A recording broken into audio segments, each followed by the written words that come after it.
on this channel were interested in the nature of self, the true self, capital S. And on that journey, I'm going to quote from many books, but today we're going to quote from this book. This is the Upadesa Sahasrari, Sri Sankaracharya. Sankara, of course, the father of nonduality, Advaita Vedanta. These teachings are based on the ancient Indian texts, the Upanishads and the Vedas. Upadesa Sahasrari means translated as 1,000 songs or 1,000 teachings. I'm going to dip into the book at random for each session. This one here, I've gone for chapter 11, and I'm going to read certain sections of this, and then we're going to explain what they mean, or my interpretation of what Shankara is saying here based on these ancient teachings. All beings are by nature pure consciousness itself. It is due to ignorance that they appear to be different from it.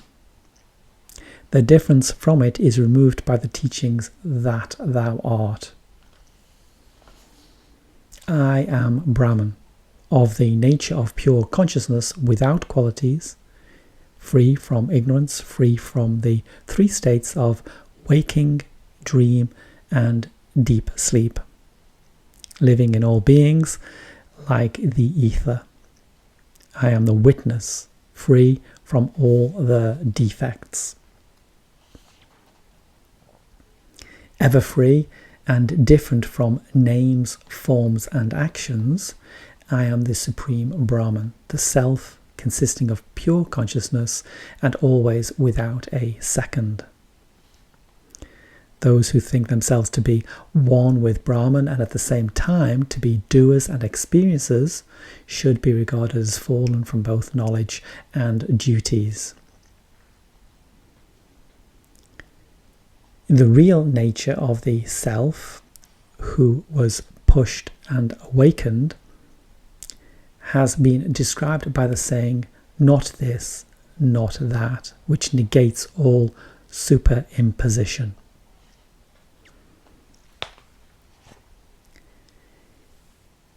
So here Shankara is trying to point to the essential nature of self, and here the self is capital S.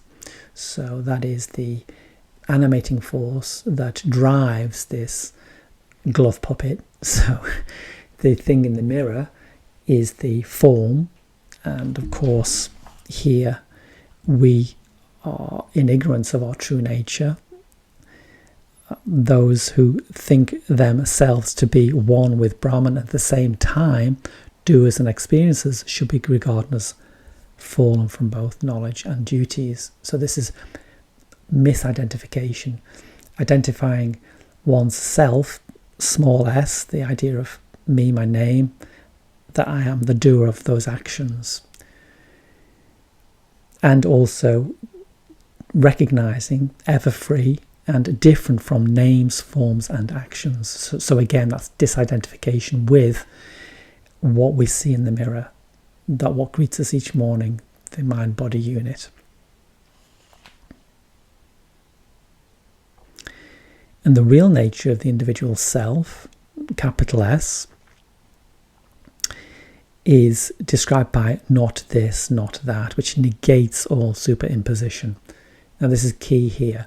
This is a neti-neti approach to finding the true nature of oneself. It's a via negativa. So you're burning away what is false.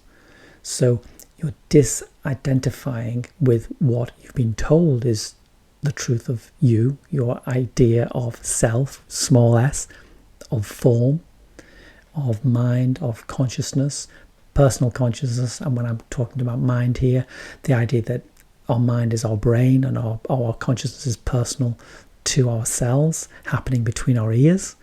That idea of form, of identification with the thing in the mirror, is false. And this book and all Shankara's teachings are to point to what is false, what is untrue. Original Buddhism does this. The soul is not the body, or the mind is not the body. The mind in original Buddhism, citta, is the eternal force, the eternal presence, the pure consciousness that Sankara talks about there.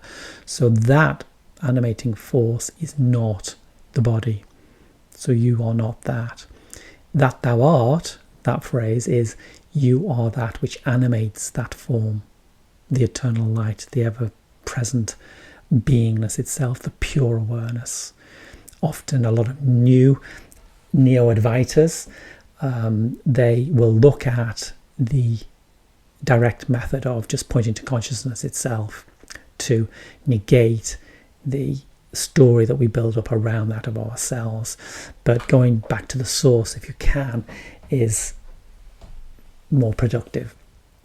And so the knowledge that we're finding isn't book knowledge, it's not empirical knowledge, it's an ontological inquiry, or a liberation ontology, where you are actually burning away all that is false, getting back to being itself, being your true self, capital S, and not being led in ignorance throughout your whole life to believe that you are the form, the thing that is greeting you in the mirror each morning.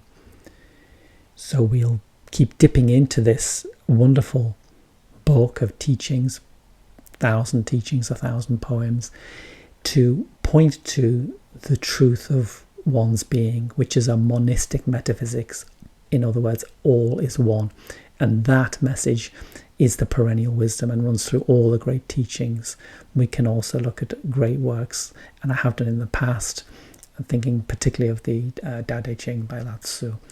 But we'll focus on Upadisa Sahasrari for now. We'll dip in and out of different chapters just to see if we can ring that bell of truth and fall back into our essential nature, where we all come from, the animating force that gives this meat suit, this thing in the mirror, life itself.